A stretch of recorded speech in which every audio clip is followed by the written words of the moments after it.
ആയിരം വസന്തം മനസ്സിൽ ഉണരും, ആയിരം വസന്തം മനസ്സിൽ ഉണരും. യേശുവേ നിൻ ഗാനം ആലപിക്കുമ്പോൾ, യേശുവേ നിൻ ഗാനം ആലപിക്കുമ്പോൾ, നിൻ തിരുനാമമെന്നാവിലുണരുമ്പോൾ ആയിരം താരകൾ പൂക്കും. കുഞ്ഞുങ്ങൾ പുഞ്ചിരി തൂകും സ്വരത്തിലും നിൻ ഗാനം, പൂക്കൾ തൻ സുഗന്ധത്തിലും തീരാത്ത നിൻ സാമീപ്യം. ആയിരം വസന്തം മനസ്സിൽ ഉണരും, ആയിരം വസന്തം മനസ്സിൽ ഉണരും.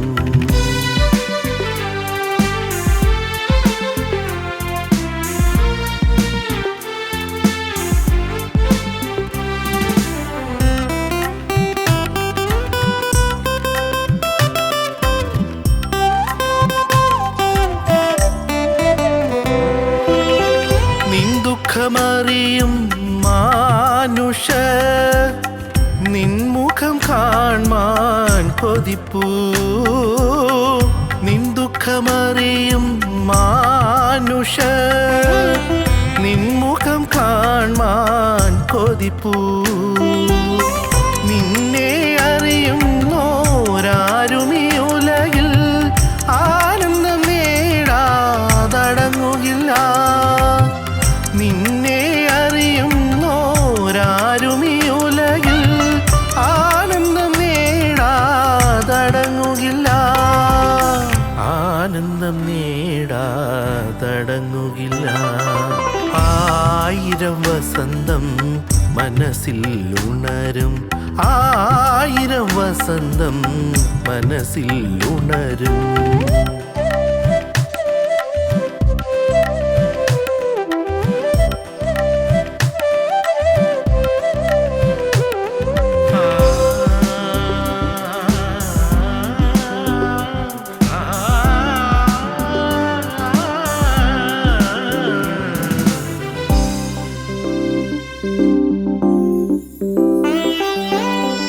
നിൻ ദിവ്യപാദം തേടുവോ വയലിലെ പൂ പോലെ ശോഭിതം.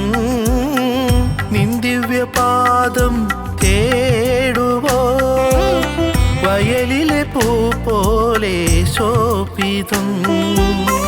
നിന്റെ മനോഹര ജീവിതം നേടുവാൻ പരസ്പര സ്നേഹം നുകരും. നിന്റെ മനോഹര ജീവിതം നേടുവാൻ പരസ്പര സ്നേഹം നുകരും, പരസ്പര സ്നേഹം നുകരും. ഞങ്ങളും ക്രൂശിക്കപ്പെട്ട ക്രിസ്തുവിനെ പ്രസംഗിക്കുന്നു. ദൈവ തിരുനാമത്തിൻ്റെ മഹത്വം ഉണ്ടാകട്ടെ. ഒരു രാജ്യവും രാജാവും, ഒരുപക്ഷേ ഭാവനയിൽ ഉടലെടുത്ത കഥയായിരിക്കാം. ഒരു രാജ്യം, ആ രാജ്യത്തൊരു രാജാവ്. ആ രാജ്യത്തിന് പ്രത്യേകതയുണ്ട്. ഒരു വർഷം മാത്രമേ രാജാവായിരിക്കാൻ പറ്റുകയുള്ളൂ. ഒരു വർഷം കഴിഞ്ഞാൽ ആ രാജാവ് വഴിമാറണം, വേറൊരാൾ രാജാവായി തീരണം. ഒരു വർഷം കഴിയുമ്പോൾ ഈ രാജാവിനെ ആ നാട്ടിൽ നിന്നേ കൊണ്ടുപോയി കളയും. ആ നാട്ടിൽ നിന്ന് ദൂരെ ഒരു ദ്വീപുണ്ട്. ആ ദ്വീപ് ചുറ്റും സമുദ്രമാണ്. ആ ദ്വീപിൽ രാജാവിനെ കൊണ്ടുപോയി ആക്കും. വളരെ ആഘോഷത്തോടു കൂടിയാണ് പോകുന്നത്. വളരെ ആഡംബരത്തോടെ ആഘോഷത്തോടെ എല്ലാവരും സന്തോഷിച്ച് ആർപ്പ് വിളിച്ച് രാജാവിനെ വളരെ ആദരിച്ച് തന്നെയാണ് കൊണ്ടുപോയി ആക്കുന്നത്. പക്ഷേ രാജാവിന് തിരിച്ചു വരാൻ അനുവാദമില്ല. പിന്നെ അടുത്ത രാജാവ് രാജ്യം വാഴാൻ തുടങ്ങും. അദ്ദേഹത്തിന് ഒരു വർഷം മാത്രം. ഒരു ദിവസം ഇവർ വലിയ ആഘോഷത്തോടെ, വലിയ ആഡംബരത്തോടെ, ആരവാരത്തോടെ, ഒരു വലിയ ഘോഷയാത്ര പോലെ ഈ രാജാവിനെ കൊണ്ടുപോയി ആ ദ്വീപിലാക്കിയിട്ട് അവർ ബോട്ടിൽ തിരിച്ചു വരികയായിരുന്നു. പോരുമ്പോൾ ഒരു ബോട്ട് അപകടത്തിൽ ഒരു ചെറുപ്പക്കാരൻ അവിടെ വെള്ളത്തിൽ കിടക്കുന്നു. മരിച്ചില്ല. മരിക്കേണ്ടതായിരുന്നു, പക്ഷേ മരിച്ചില്ല. ഭാഗ്യം, അവർ ആ ചെറുപ്പക്കാരനെ രക്ഷിച്ചു. അവനെ കൊണ്ടുവന്നു, കരയിലെത്തിച്ചു. കണ്ടപ്പോൾ വളരെ സമർത്ഥനായ ഒരു യുവാവായിട്ട് തോന്നി. നല്ല യോഗ്യനായ യുവാവ്, നല്ല ബുദ്ധിശാലിയായ യുവാവായിട്ട് തോന്നി. അവനോട് പറഞ്ഞു, ഇത്രയും വലിയ അപകടത്തിൽ നിന്ന് നീ രക്ഷപ്പെട്ടല്ലോ, നിന്നെ ഞങ്ങൾ ഈ രാജ്യത്തെ രാജാവാക്കാൻ തീരുമാനിച്ചിരിക്കുകയാണ്. അവൻ ആദ്യം വൈമനസ്യം കാണിച്ചു. രാജാവാകാനുള്ള യോഗ്യത എനിക്കില്ല, ഞാൻ വളരെ പാവപ്പെട്ടവനാണ്, ഞാൻ എങ്ങനെയെങ്കിലും കഴിഞ്ഞു കൂടിക്കൊള്ളാം. അല്ലല്ല, നിന്നെ രാജാവാക്കാൻ ഞങ്ങൾ നിശ്ചയിച്ചിരിക്കുകയാണ്, നിനക്ക് നല്ലതാണ് രാജാവാകുന്നത്. ഏതായാലും അവൻ രാജാവായി. പക്ഷേ അവനറിയാം, ഒരു വർഷത്തേക്കേ ഉള്ളൂ. ഈ ഒരു വർഷം, അവിടുത്തെ പാരമ്പര്യം അതാണല്ലോ, ഈ ഒരു വർഷത്തേക്കേ ഉള്ളൂ, പോക്കാണ്. ഒരു വർഷം കഴിഞ്ഞാൽ പിന്നെ രാജസ്ഥാനത്ത് നിന്ന് തള്ളപ്പെടും. അവനൊരു കാര്യം ചെയ്തു. അവൻ രാജാവായി കഴിഞ്ഞപ്പോൾ അധികാരമെല്ലാം കിട്ടിയല്ലോ, അവൻ ഈ ദ്വീപ് ഒന്ന് സന്ദർശിക്കാമെന്ന് വിചാരിച്ചു. ഇതിനു മുമ്പ് കൊണ്ടുവിട്ട രാജാക്കന്മാരെല്ലാം വിട്ടിരിക്കുന്ന ആ ദ്വീപ് ഒന്ന് കാണാനായിട്ട് അവനും മന്ത്രിമാരും കുറേ സൈന്യങ്ങളും എല്ലാമായിട്ട് പോയി. അപ്പോഴവിടെ മനുഷ്യരാരുമില്ല. ആ രാജാക്കന്മാരെല്ലാം എല്ലാം അസ്ഥികളായി ചിതറി കിടക്കുകയാണ്. കാരണം അവിടെ കാട്ടുമൃഗങ്ങളാണുള്ളത്. സിംഹവും കരടിയും പുള്ളിപ്പുലിയും കടുവയും എല്ലാം വാഴുന്ന കാടാണ്. ആ ദ്വീപിൽ ഒരു മനുഷ്യനുമില്ല. രാജാവ് തിരിച്ചു വന്ന് വളരെ സമർത്ഥന്മാരായ നല്ല കുറേ ജോലിക്കാരെയും പടയാളികളെയും എല്ലാം പറഞ്ഞു വിട്ടു. നിങ്ങൾ പോയി ആ ദ്വീപിലുള്ള സകല ദുഷ്ടമൃഗങ്ങളെയും നശിപ്പിക്കുക, കൊന്നൊടുക്കുക. ഒരു ദുഷ്ടമൃഗം അവിടെ കാണരുത്. മനുഷ്യനെ ഉപദ്രവിക്കുന്ന ഒരു ജീവിയും അവിടെ ഉണ്ടാകാൻ പാടില്ല, എല്ലാറ്റിനെയും കൊന്നൊടുക്കണമെന്ന് പറഞ്ഞു. അവർ പോയി കുറേ ദിവസങ്ങളുടെ അധ്വാനം കൊണ്ട് സകല ദുഷ്ടമൃഗങ്ങളെയും കൊന്നൊടുക്കി. ഇദ്ദേഹം ചെന്ന് നോക്കി, രാജാവിനെ സന്ദർശിക്കാമല്ലോ. രാജാവ് പോയി ആ ദ്വീപ് സന്ദർശിച്ചു. ശരിയാണ്, ദുഷ്ടമൃഗങ്ങളൊന്നുമില്ല. പിന്നെ ഒരു കൂട്ടം ആളുകൾ വിട്ടു. അവിടെ ധാരാളം കെട്ടിടങ്ങൾ പണിയുക, അവിടെ ധാരാളം കൃഷിയിടങ്ങൾ പണിയുക, നല്ല കൃഷി തുടങ്ങുക. അദ്ദേഹം മേൽത്തരം വിത്തുകളെല്ലാം കൊണ്ടുപോയി അതെല്ലാം അവിടെ ആ നിലങ്ങളെല്ലാം ഒരുക്കി നല്ല ഗാർഡൻസ്, നല്ല പൂന്തോപ്പുകളുണ്ടാക്കി, നല്ല കൃഷി നിലങ്ങളുണ്ടാക്കി, നല്ല രീതിയിൽ കൃഷി ചെയ്തു. നല്ല വിളവെടുപ്പ്, കൊള്ളാം, നന്നായിരിക്കുന്നു. അദ്ദേഹം സംതൃപ്തനായി. കാലങ്ങൾ മുന്നോട്ട് പോയി. മാസങ്ങൾ കഴിഞ്ഞു. ഒരു ദിവസം ഇദ്ദേഹത്തിൻ്റെ ഒരു വർഷം തികഞ്ഞു. അപ്പോൾ അവരെല്ലാവരും ഇദ്ദേഹത്തെ ആഘോഷത്തോടെ അവിടെ കൊണ്ടുപോയി ആക്കാൻ പോവുക. കാരണം ഇദ്ദേഹത്തെ ഇനി രാജ്യം വാഴാനുള്ള അർഹതയില്ല. മറ്റിതിനു മുൻപ് രാജാക്കന്മാരെ ഇങ്ങനെ കൊണ്ടുപോയി ആക്കാൻ നേരത്ത് തീർന്നല്ലോ എന്ന് വിചാരിച്ച് കരഞ്ഞ് ഏങ്ങലടിച്ച് നിലവിളിച്ചൊക്കെയാണ് രാജാക്കന്മാർ പോയിക്കൊണ്ടിരുന്നത്. എന്നാൽ ഇപ്രാവശ്യം യവൻ പോകുമ്പോൾ ഒരു പ്രയാസമില്ല, വളരെ സന്തോഷത്തോടെ, വളരെ ആനന്ദത്തോടെയാണ് പോകുന്നത്. അവർ ചോദിച്ചു, അങ്ങെന്താണ് ഈ രാജ്യം വിട്ട് പോകുന്നതിന് നിരാശ വരാത്തത്? അങ്ങക്ക് എന്താണ് പ്രയാസം തോന്നാത്തത്? എന്താണ് അങ്ങക്ക് നല്ല ഉത്സാഹം, നല്ല സന്തോഷം? അങ്ങോട്ട് പോകാൻ എത്ര താല്പര്യം എന്താണ്? അദ്ദേഹം പറഞ്ഞു, അതെ, ഞാൻ അവിടെ ഈ രാജ്യത്ത് വാടുകൊണ്ടിരുന്ന സമയത്ത് തന്നെ ഒരു ദിവസം ഞാനിവിടെ വരേണ്ടതാണല്ലോ എന്നുള്ള ചിന്ത കൊണ്ട് ഞാനിവിടെ വേണ്ടതെല്ലാം സജ്ജീകരിച്ചു. ഒരു ദിവസം ഇങ്ങോട്ട് വരേണ്ടതാണല്ലോ എന്നുള്ള ചിന്ത കൊണ്ട് ദുഷ്ടമൃഗങ്ങളെയെല്ലാം ഞാൻ കൊന്നൊടുക്കി. ഞാൻ കൃഷി നിലങ്ങളുണ്ടാക്കി, ഞാൻ പൂന്തോപ്പുകളുണ്ടാക്കി, ഞാൻ നല്ല രീതിയിൽ അവിടെ മനോഹരമായ കെട്ടിടങ്ങൾ പണിതു. അവിടെ എനിക്ക് പോകാൻ പേടിക്കേണ്ട കാര്യമില്ല. ഈ നാട്ടിനേക്കാൾ, ഞാനിപ്പോൾ രാജ്യം വാഴുന്ന രാജ്യത്തേക്കാൾ മെച്ചമായ സൗകര്യങ്ങളെല്ലാം അവിടെയുണ്ട്. അതുകൊണ്ട് എനിക്ക് ഭയപ്പാടില്ല എന്ന് പറഞ്ഞു. അപ്പോഴാണ് അവർ അങ്ങനെ ഒരു വഴിയുണ്ടല്ലോ എന്ന് ചിന്തിച്ചു പോയത്. ആ നാട്ടുകാർ, ഇദ്ദേഹം മുൻകൂട്ടി കരുതിയല്ലോ, ബുദ്ധിപൂർവ്വം പ്രവർത്തിച്ചല്ലോ, അദ്ദേഹം ഈ സുഖമായി ജീവിക്കാനുള്ള സാഹചര്യം അദ്ദേഹം തന്നെത്താൻ കണ്ടുപിടിച്ചൊരുക്കിയല്ലോ എന്ന് അവർക്ക് മനസ്സിലായി. ഇതൊരു ഭാവനയായിരിക്കാം, പക്ഷേ കഥയായിരിക്കാം, അതിൽ നടന്നതാകാൻ സാധ്യതയില്ല. എന്തുമാകട്ടെ, ഒരു വലിയ സത്യം നിങ്ങളെ അറിയിക്കാനാണ് ഞാൻ ഈ കഥ പറഞ്ഞത്. നാം ഈ ഭൂമിയിൽ ജീവിക്കുമ്പോൾ നമുക്ക് സുഖമായി വിശ്രമിക്കാനുള്ള ഒരു സ്ഥലം നാം കണ്ടെത്തണം. ഒരു ദിവസം നാം ഈ ഭൂമിയിൽ നിന്ന് കടന്നു പോകും. നാം ഈ ഭൂമിയിൽ നിന്ന് കടന്നു പോകുമ്പോൾ ചെല്ലുന്ന ദേശത്ത് സുഖമായും ക്ഷേമമായും ഐശ്വര്യമായും സമാധാനമായും ജീവിക്കാനുള്ള വഴി നാം ഇവിടെ വെച്ച് നേടണം, ഇവിടെ വെച്ച് കണ്ടെത്തണം.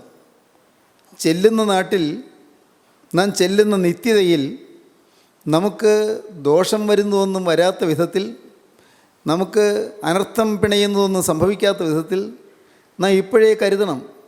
ഈ ഭൂമിയിൽ ജീവിച്ചിരിക്കുമ്പോൾ തന്നെ നാം അത് കരുതണം. കടന്നു ചെല്ലുന്നത് എവിടെ, അവിടെ നമുക്ക് സുഖകരമായി ജീവിക്കാവുന്നതെല്ലാം നാം ഇപ്പോഴേ കരുതി വയ്ക്കണം. ദൈവത്തിന് സ്തോത്രം. സഹോദരങ്ങളെ, ഈ ഭൂമിയിലെ ജീവിതകാലം താൽക്കാലികമാണ്. ഇതെല്ലാം നാം നിരന്തരം പ്രസംഗങ്ങളിലൊക്കെ കേൾക്കുന്ന കാര്യമാണ്. പക്ഷേ നാം ഒന്ന് സജീവമായി ഒന്ന് ചിന്തിച്ച് നോക്കൂ. ഒരു 50 കൊല്ലം മുൻപ് ഈ ഭൂമിയിലുണ്ടായിരുന്ന എത്ര പേരിന്ന് ഈ ഭൂമിയിലുണ്ട്? അല്ല, ഒരു 100 കൊല്ലം മുമ്പുണ്ടായിരുന്ന എത്ര പേരുണ്ട് ഈ ഭൂമിയിൽ? ഒന്ന് ചിന്തിച്ച് നോക്കൂ. ഒരു 100 കൊല്ലം മുമ്പുണ്ടായിരുന്ന എത്ര പേര് കാണുന്നു ഈ ഭൂമിയിൽ? ഇന്ന് ഭൂമിയിൽ ആളുകളില്ലേ? ഒരു 100 കൊല്ലം കഴിഞ്ഞാൽ ഇന്നുള്ള ആരെങ്കിലുമൊക്കെ കാണുമോ? വേണ്ട. ഒരു 50 കൊല്ലം കഴിഞ്ഞാൽ ആര് കാണും? ഒരു 50 കൊല്ലം കഴിഞ്ഞാൽ പിന്നെ ഈ ഭൂമിയിൽ ആരെങ്കിലും കാണുമോ? ഉണ്ട്, കുറേ പേര് കാണും. വാർദ്ധക്യമായി കുറേ പേര് കാണും. ഇന്ന് ഈ കാണുന്നതെല്ലാം താൽക്കാലികമാണ്. നാം ഇന്ന് ജീവിക്കുന്ന ഈ ഭൂമിയിൽ എല്ലാം ക്ഷണികമാണ്. ക്ഷണിക സൗഭാഗ്യങ്ങളാണ്, ക്ഷണനേരത്തേക്കുള്ള ഇമ്പങ്ങളാണ്, വളരെ താൽക്കാലികമായ സന്തോഷങ്ങളാണ്. ഇതെല്ലാം വിട്ട് ഒരു ദിവസം നാം നിത്യതയിലേക്ക് ചെല്ലേണ്ടി വരും. അതിനുവേണ്ടി നാം കരുതേണ്ടതാണ്. അതിനുവേണ്ടി ഇവിടെ വെച്ച് തന്നെ നാം ഒരുക്കേണ്ടതാണ്, നാം ഒരുങ്ങേണ്ടതാണ്. നിത്യതയ്ക്ക് വേണ്ടി ഒരുങ്ങാനുള്ള ഒരേ ഒരു സമയമാണ്, അതിനുള്ള കാലയളവാണ് നമ്മുടെ ഭൗതികമായ ജീവിതകാലം. നിത്യതയ്ക്ക് വേണ്ടി ഒരുങ്ങാൻ. അതുകൊണ്ട് ഈ ഭൗതികമായ ജീവിതകാലം വളരെ പ്രധാനപ്പെട്ടതുമാണ്. ഈ ഭൗതികമായ ജീവിതകാലത്ത് ഒരുങ്ങിയില്ലെങ്കിൽ അത് നഷ്ടമാണ്. ഈ ജീവിതകാലം പ്രയോജനപ്പെടുത്തിയില്ലെങ്കിൽ അത് തീരാ നഷ്ടമാണ്. കാരണം നിത്യത അനന്തതയാണ്. അതിന് അറുതിയില്ല, അന്തമില്ല, അവസാനമില്ല, അതിരില്ല. ആ നിത്യതയിലേക്ക് നാം ഇവിടെ വെച്ച് ഒരുങ്ങണം. അതാണ് വാസ്തവത്തിൽ നമുക്ക് സാധിച്ചെടുക്കേണ്ട ഏറ്റവും പ്രധാനപ്പെട്ട ഗൗരവമേറിയ കാര്യം. എന്തെല്ലാം സമ്പാദിച്ചാലും എല്ലാം വിട്ടിട്ട് പോകണം. നാം സമ്പാദിക്കുന്നതെല്ലാം, ഭൂമി സമ്പാദിച്ചാലും പണം സമ്പാദിച്ചാലും കുറേയേറെ വസ്തുവകകൾ സമ്പാദിച്ചാലും ബന്ധുബലമുണ്ടായാലും മക്കളുണ്ടായാലും നമ്മുടെ കുടുംബത്തിൽ പല പല സൗകര്യങ്ങളുണ്ടായാലും എല്ലാം വിട്ടിട്ട് പോകണം. പലപ്പോഴും നാം ഇതൊക്കെ അറിയാമെങ്കിൽ പോലും ചിന്തിക്കാറില്ല. എപ്പോഴും ചിന്തിക്കേണ്ട ഒരു കാര്യമാണ്, ഞാൻ ഒരു ദിവസം ഇവിടെ നിന്ന് മാറിപ്പോകേണ്ടവനാണ്. ഒരു നിത്യ വിശ്രമം എനിക്ക് വേണം. ഒരു നിത്യ ശാന്തി എനിക്ക് വേണം. ഒരു നിത്യ സമാധാനം എനിക്ക് വേണം. ഞാൻ കടന്നു ചെല്ലുന്ന നിത്യതയിൽ സമാധാനവും സന്തോഷവും ശാന്തിയും തിങ്ങുന്ന ഒരനുഭവം എനിക്ക് സമ്പാദിക്കണം. അതിനുള്ള കാലയളവ് ഈ ഭൂമിയിൽ എൻ്റെ ആയുഷ്കാലമാണ് താനും. അതുകൊണ്ട് ഈ ഭൂമിയിലെ ആയുഷ്കാലം എനിക്ക് വിലപ്പെട്ടതാണ്. ഈ ഭൂമിയിലെ ആയുസിൻ്റെ കാലം എന്നെ സംബന്ധിച്ചോളം വളരെ പ്രധാനപ്പെട്ടതാണ്. ഈ ഒരു ചിന്ത നമ്മെ ഭരിക്കേണ്ടതാണ്.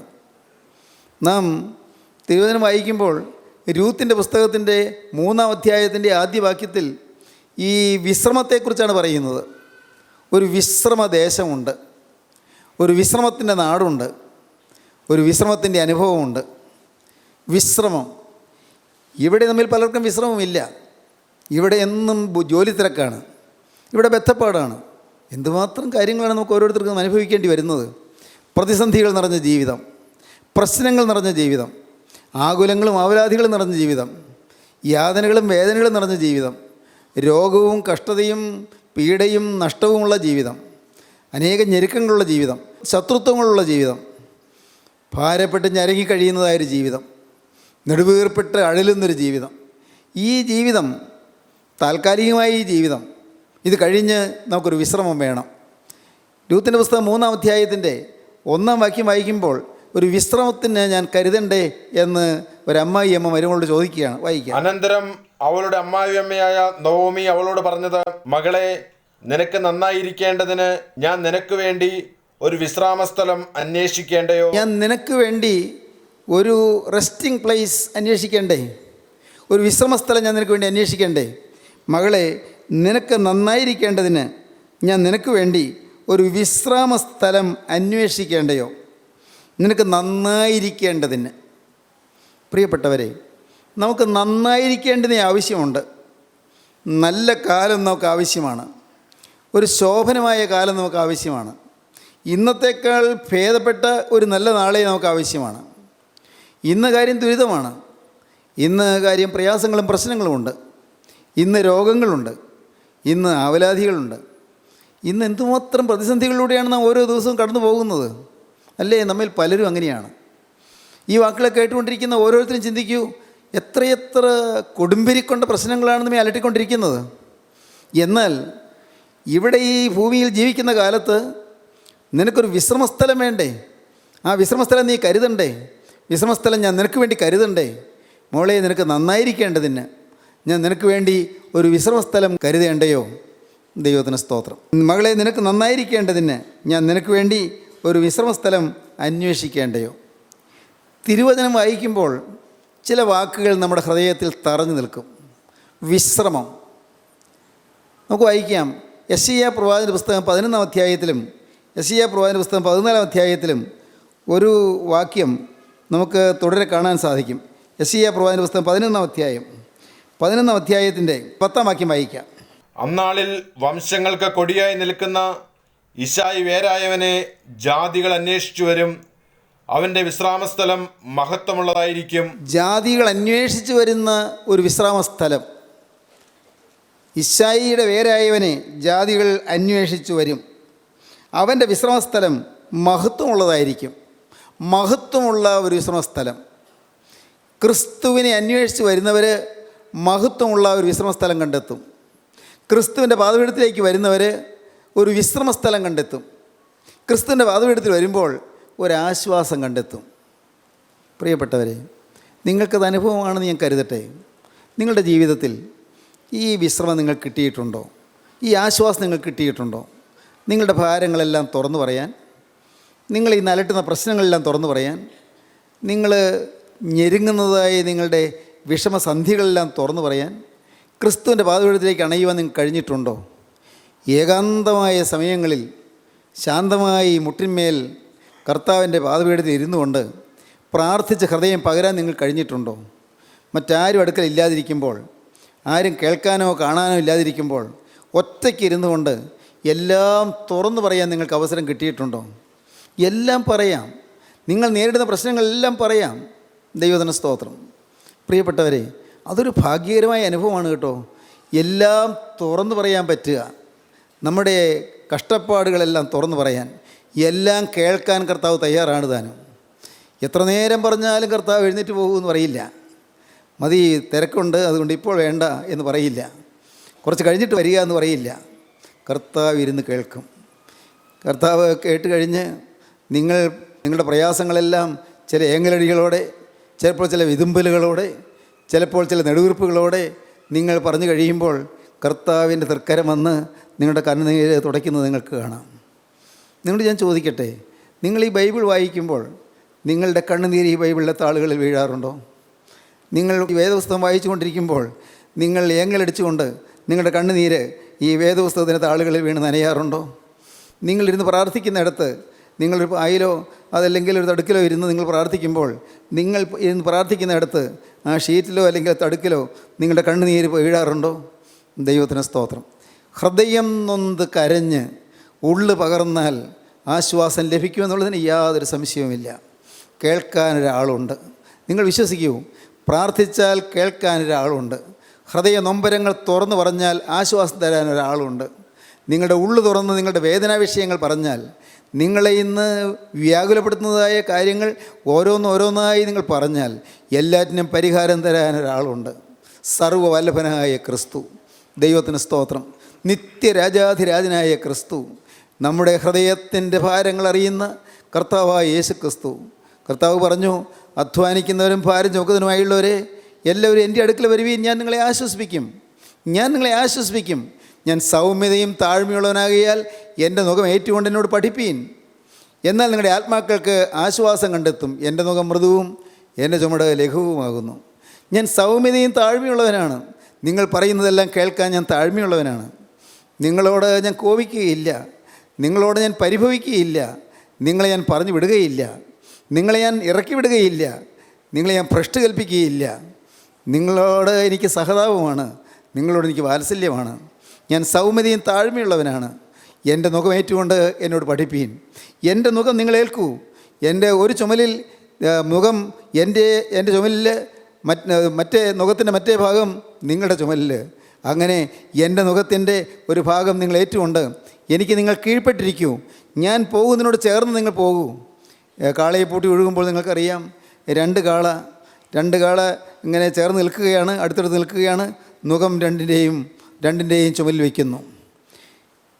ഈ നുഖം വെച്ച് കെട്ടിക്കഴിഞ്ഞാൽ പിന്നെ ഒരു കാളയ്ക്ക് സ്വതന്ത്രമായി പോകാൻ ഒക്കുകയില്ല. ഒരു കാള മറ്റേ കാളയോട് ചേർന്നേ പോകാൻ പറ്റുകയുള്ളൂ. നാം യേശുക്രിസ്തുവിനോട് ചേർന്ന് നുഖത്തിൻ കീഴിലാകേണ്ടത് ആവശ്യമാണ്. യേശുക്രിസ്തുവിൻ്റെ ഡിസിപ്ലിന് നാം വിധേയപ്പെടേണ്ടത് ആവശ്യമാണ്. യേശുക്രിസ്തുവിൻ്റെ അച്ചടക്കത്തിന് നാം വിധേയപ്പെടേണ്ടത് ആവശ്യമാണ്.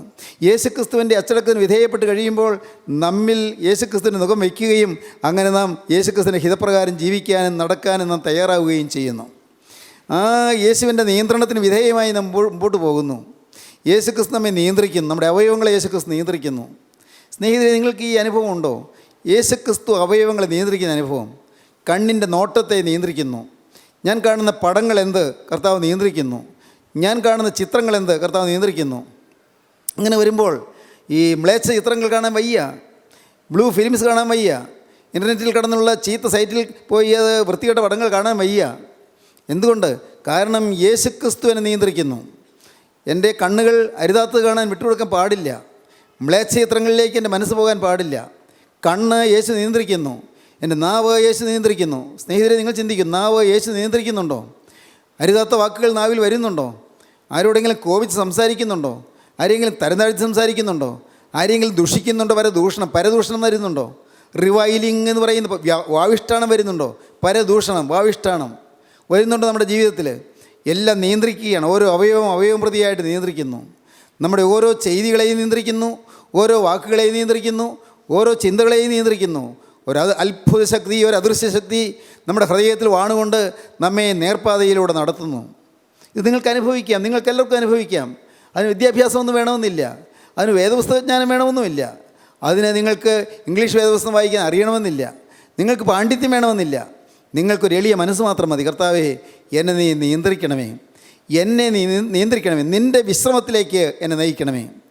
മകളെ, നിനക്ക് നന്നായിരിക്കേണ്ടതിന് ഞാൻ നിനക്ക് വേണ്ടി ഒരു വിശ്രമസ്ഥലം അന്വേഷിക്കേണ്ടയോ? ദൈവത്തിന് സ്തോത്രം. ഒന്നാമത്തെ വിശ്രമസ്ഥലം, ദ ഗ്ലോറിയസ് റെസ്റ്റിംഗ് പ്ലേസ്. ഒന്നാമത്തെ വിശ്രമസ്ഥലം, മഹത്വമുള്ള വിശ്രമസ്ഥലം. അത് യെശയ്യാ പ്രവചനം 14-ാം അധ്യായത്തിൽ നമുക്കത് കാണാൻ സാധിക്കും. നമുക്ക് വായിക്കാം. യെശയ്യാ പ്രവചനം 14-ാം അധ്യായം 3-ാം വാക്യം. യഹോവ നിൻ്റെ വ്യസനവും നിൻ്റെ കഷ്ടതയും നീ ചെയ്യേണ്ടി വന്ന നിൻ്റെ കഠിന ദാസ്യവും നീക്കി നിനക്ക് വിശ്രമം നൽകുന്ന നാൾ. യഹോവ നിൻ്റെ കഠിന ദാസ്യം മാറ്റും. യഹോവ നിനക്ക് വിശ്രമം തരും. നിൻ്റെ വ്യസനം മാറ്റും, നിൻ്റെ കഠിന ദാസ്യം മാറ്റും, നിൻ്റെ കഷ്ടതയും നീക്കും. കഷ്ടത നീക്കും, കഠിന ദാസ്യം മാറ്റും. ദൈവത്തിന് സ്തോത്രം. യഹോവ നിൻ്റെ വ്യസനവും മാറ്റും. വ്യസനവും കഷ്ടതയും കഠിന ദാസ്യവും. ഇന്ന് നാം പലരും പല തിന്മകൾക്കും അടിമപ്പെട്ടിരിക്കുന്നു, തിന്മകൾക്ക് ദാസ്യപ്പെട്ടിരിക്കുന്നു, അശുദ്ധിക്ക് അടിമപ്പെട്ടിരിക്കുന്നു. ആ വ്യസനകരമായ അനുഭവം മാറ്റിത്തരും, കഠിന ദാസ്യം മാറ്റിത്തരും, നമ്മുടെ ജീവിതത്തിലെ കഷ്ടത മാറ്റിത്തരും. ദൈവത്തിന് സ്തോത്രം. കഷ്ടത മാറ്റുന്നതായ വിശ്രമം, കഠിന ദാസ്യം മാറ്റുന്നതായ വിശ്രമം, നമ്മുടെ ജീവിതത്തിൻ്റെ വ്യസനം മാറ്റുന്നതായ വിശ്രമം, അതാണ് കർത്താവായ യേശുക്രിസ്തു നമുക്ക് തരുന്നത്. അതുകൊണ്ടാണ് കർത്താവായ യേശുക്രിസ്തുവിൻ്റെ പരിശുശ്രൂഷയിൽ എവിടെയെല്ലാം വേദനയുണ്ടോ അവിടെയെല്ലാം കർത്താവ് ഓടിച്ചെന്ന് വേദന ശമിപ്പിച്ചത്. വേദന എവിടെയുണ്ടോ, ദുരിതം എവിടെയുണ്ടോ, രോഗം എവിടെയുണ്ടോ, കഷ്ടപ്പാട് എവിടെയുണ്ടോ, യേശുവോടെ ഓടിയെത്തിയിട്ടുണ്ട്. ദൈവത്തിന് സ്തോത്രം. നാമും അതുപോലെ ആകാനാണ് കർത്താവ് ആഗ്രഹിക്കുന്നത്. അതിൽ നിന്നൊട്ടും കുറയാനല്ല. എവിടെ വേദനയുണ്ടോ, എവിടെ വൈഷമ്യങ്ങളുണ്ടോ, എവിടെ പ്രതിസന്ധിയുണ്ടോ, എവിടെ കരച്ചിലുണ്ടോ, എവിടെ യാതനയുണ്ടോ, അവിടെ നാം ഓടിപ്പാഞ്ഞെത്തുക. ദൈവത്തിന് സ്തോത്രം. അതാണ് ഞാൻ കഴിഞ്ഞ പ്രാവശ്യം പറഞ്ഞത്, to pain with the pain of the pained. വേദനിക്കുന്നവരുടെ വേദനയിൽ പങ്കുചേർന്ന് വേദനിക്കുക. To pain with the pain of the pained. ദൈവത്തിന് സ്തോത്രം. വേദനിക്കുന്നവരുടെ വേദനയിൽ പങ്കുചേർന്ന് നാം വേദനിക്കുക. യഹോവ കഠിനദാസ്യം മാറ്റിത്തരും. നാം മറ്റുള്ളവർക്ക് ഉപകാരം ചെയ്യുന്നവരായി തീരും. നമ്മുടെ വാക്കുകൾ സൗമ്യതയുടെ വാക്കുകളായിരിക്കും, നമ്മുടെ വാക്കുകൾ മൃദുവായ വാക്കുകളായിരിക്കും, നമ്മുടെ വാക്കുകൾ മറ്റുള്ളവരെ ആശ്വസിപ്പിക്കുന്ന വാക്കുകളായിരിക്കും. നമ്മുടെ വാക്കുകൾ മറ്റുള്ളവർക്ക് അനുഗ്രഹം പകരുന്ന വാക്കുകളായിരിക്കും. നമ്മുടെ വാക്കുകൾ മറ്റുള്ളവരെ നേർവഴിക്ക് നടത്തുന്ന വാക്കുകളായിരിക്കും. നമ്മുടെ വാക്കുകൾ തെറ്റിപ്പോകുന്നവരെ നേർവഴിയിലേക്ക് തിരിച്ചു കൊണ്ടുവരുന്ന വാക്കുകളായിരിക്കും. നമ്മുടെ വാക്കുകൾ ചിലപ്പോൾ കഠിനമായ തെറ്റിലേക്ക് നീങ്ങിപ്പോകുന്നവനെ ഒന്ന് മൃദുവായി അടിച്ച് നേർവഴിക്ക് കൊണ്ടുവരുന്ന വാക്കുകളായിരിക്കും. ദൈവത്തിൻ്റെ സ്നേഹം നമ്മുടെ ആ വാക്കുകൾ കൂടെ നിഴലിക്കുകയും അനേകരെ നേർപ്പാതയിൽ നയിക്കുകയും ചെയ്യും. സഹോദരങ്ങളെ, നമ്മുടെ കഠിനദാസ്യം മാറ്റുന്ന വിശ്രമം, നമ്മുടെ വ്യസനം മാറ്റുന്ന വിശ്രമം, നമ്മുടെ കഷ്ടത മാറ്റുന്ന വിശ്രമം, ദ ഗ്ലോറിയസ് റെസ്റ്റിംഗ് പ്ലേസ്, മഹത്വപൂർണ്ണമായ വിശ്രമസ്ഥലം. നിനക്കൊരു വിശ്രമസ്ഥലം ഞാൻ അന്വേഷിക്കേണ്ടയോ? കർത്താവ് ചോദിക്കുകയാണ്. ദൈവത്തിന് സ്തോത്രം. ഒരു മഹത്വപൂർണ്ണമായ വിശ്രമസ്ഥലം നിങ്ങൾക്ക് ഞാൻ ചൂണ്ടിക്കാണിച്ചു തരാം. ഇപ്പോൾ നിങ്ങൾക്ക് അങ്ങോട്ട് പയ്യെ അടുത്ത് വരാം. നിങ്ങൾ ധ്യാനത്തിൽ ആ വിശ്രമസ്ഥലത്തേക്ക് നിങ്ങൾക്ക് എത്തി നോക്കാം. അത് ഗൗഗുൽത്തായിലെ ക്രൂശിൻ്റെ ചോട്ടടിയാണ്. കർത്താവായ യേശുവിൻ്റെ കുരിശിൻ്റെ പാദപീഠമാണ്. നിങ്ങൾക്ക് അങ്ങോട്ട് ആശ വയ്ക്കാം. ആ കുരിശിൻ്റെ ചുവട്ടിലേക്ക് നിങ്ങൾ വന്നാൽ നിങ്ങളുടെ നിരാശകൾ മാറും പ്രിയരെ. നിങ്ങളുടെ ആകുലങ്ങൾ മാറും, നിങ്ങളുടെ വിരോധങ്ങൾ മാറും, നിങ്ങളുടെ നീരസങ്ങൾ മാറും, നിങ്ങളുടെ കയ്പ് മാറും, നിങ്ങളുടെ ജീവിതത്തിൽ നിങ്ങളെ അലട്ടുന്ന പ്രശ്നങ്ങൾ മാറും. ദൈവത്തിന് സ്തോത്രം. നല്ലപോലെ അറിഞ്ഞാണ് ഞാൻ ഈ പറയുന്നത്. പ്രിയപ്പെട്ടവരെ, എവിടെയെല്ലാം നിങ്ങൾ വലഞ്ഞിട്ടുണ്ടോ, എവിടെയെല്ലാം നിങ്ങൾ വിഷമിച്ചിട്ടുണ്ടോ, അവിടെയെല്ലാം നിങ്ങൾ യേശുവിനെ വിളിച്ചുകൊണ്ട് യേശുവിൻ്റെ കുരിശിൻ്റെ ചുവട്ടിലേക്ക് ചെല്ലൂ. ദൈവത്തിന് സ്തോത്രം. നിങ്ങളുടെ ആ ഭാരങ്ങളും പേറിക്കൊണ്ട് യേശുവിൻ്റെ കുരിശിൻ്റെ ചുവട്ടടിയിലേക്ക് ചെല്ലൂ. അവിടെ നിങ്ങൾക്ക് ആശ്വാസം കിട്ടും. ദൈവത്തിന് സ്തോത്രം. കുരിശിൽ കൂടി ഒലിച്ചൊലിച്ച് വരുന്നതായ യേശുവിൻ്റെ തിരുമാറിലെ തിരരക്തം നിങ്ങളുടെ പാപം മാറ്റും, നിങ്ങളുടെ അശുദ്ധി മാറ്റും, നിങ്ങളുടെ തിന്മ മാറ്റും, നിങ്ങളുടെ ദുഷ്ടത മാറ്റും, നിങ്ങളുടെ വൈരാഗ്യം മാറ്റും, നിങ്ങളുടെ ഹൃദയത്തിലുള്ളതായ ഈർഷ്യയും മുഷിച്ചിലും മാറ്റും, നിങ്ങളുടെ ഹൃദയത്തിലുള്ളതായ കയ്പും കോപവും മാറ്റും. പ്രിയപ്പെട്ടവരെ, നിങ്ങളുടെ ഹൃദയത്തിലുള്ളതായ മ്ലേച്ഛതകൾ മാറ്റും, എല്ലാ തിന്മയും മാറ്റും. ഒരു മനോഹരമായ സമാധാനത്തിന് ജീവിതം നിങ്ങൾക്ക് തരും. ക്രൂസിലെ തിരുരക്തം നിങ്ങളുടെ പാപം മാറ്റും. മഹത്വപൂർണ്ണമായ വിശ്രമസ്ഥലം. ഇന്ന് ഇത് കേട്ടുകൊണ്ടിരിക്കുമ്പോൾ നിങ്ങൾക്കിത് അനുഭവിക്കാം. നിങ്ങൾ എവിടെ ഇരുന്ന് കേട്ടാലും ഇപ്പോൾ ഇത് നിങ്ങളുടെ കാതുകളിൽ വന്ന് അലയടിക്കുമ്പോൾ നിങ്ങൾക്ക് യേശുവിനോട് പറയാം, കർത്താവേ, എനിക്ക് ആ മഹത്വപൂർണ്ണമായ വിശ്രമസ്ഥലത്ത് എത്തിച്ചേരണം. കുരിശിൻ്റെ ചുവട്ടിലേക്ക് ഞാനിതാ വരികയാണ്. കർത്താവേ, കുരിശിൽ കൂടി ഒഴുകി വരുന്നതായ തിരുരക്തം എൻ്റെ നെറ്റിയിൽ ഒരു തുള്ളി പതിയണമേ. ആ തിരുരക്തം എൻ്റെ ശിരസിൽ ഒരു തുള്ളി വീഴണമേ. കർത്താവേ, ആ തിരുരക്തം എൻ്റെ പാപക്കറകൾ കഴുകണമേ. നാളെ ദൂരെ ഒന്നുപോയ പാപങ്ങളെല്ലാം കർത്താവേ, നീ എനിക്ക് ക്ഷമിച്ചു തരണമേ. എൻ്റെ പാപങ്ങളെല്ലാം കഴുകി വെടിപ്പാക്കി നാഥ, നീ ഇപ്പോൾ എന്നെ വിശുദ്ധീകരിച്ച് നിൻ്റെ മഹത്വപൂർണ്ണമായ വിശ്രമസ്ഥലത്തിന് എത്തിക്കണമേ. മഹത്വപൂർണ്ണമായ വിശ്രമസ്ഥലം, ദ ഗ്ലോറിയസ് റെസ്റ്റിംഗ് പ്ലേസ്. കർത്താവേ, അതിനുവേണ്ടി ഞാനിതാ തിരുമുൻപാകെ വരികയാണ്. എന്നെ അനുഗ്രഹിക്കണമേ, എന്നെ തൊടണമേ, എന്നെ തലോടണമേ. യേശുവേ, എന്നെ നിൻ്റെ ഹൃദയപ്രകാരമുള്ള ഒരു മനുഷ്യനാക്കി മാറ്റണമേ. എന്നിൽ നിൻ്റെ പരിശുദ്ധാത്മാവ് ആവസിക്കണമേ. നമുക്ക് സമർപ്പിക്കാം, പ്രാർത്ഥിക്കാം. കാരുണ്യവാനായ ഞങ്ങളുടെ സ്വർഗീയ പിതാവേ, ഈ മനോഹരമായ സമയത്തിനായി ഞങ്ങൾ നിന്നെ സ്തുതിക്കുന്നു. തിരുവചനങ്ങൾക്കായി ഞങ്ങൾ നിന്നെ സ്തോത്രം ചെയ്യുന്നു. വചനം കേട്ടെല്ലാവരെയും അനുഗ്രഹിക്കണമേ. മഹത്വപൂർണ്ണമായ വിശ്രമസ്ഥലം കുരിശിൻ ചുവട്ടിൽ കാണുവാനും അനുഭവിക്കുവാനും കർത്താവേ, പാപക്ഷമ നേടിക്കൊണ്ട് നിന്നെ സ്തുതിപ്പാനും നിൻ്റെ ഈ മക്കൾക്ക് എല്ലാവർക്കും ഭാഗ്യം നൽകണമേ. അവിടുത്തെ രണ്ടാമത്തെ വരവിന് വേണ്ടി എല്ലാവരെയും ഒരുക്കണമേ. യേശു ക്രിസ്തുവിൻ്റെ മഹത്വപൂർണ്ണമായ നാമത്തിൽ തന്നെ. ആമീൻ.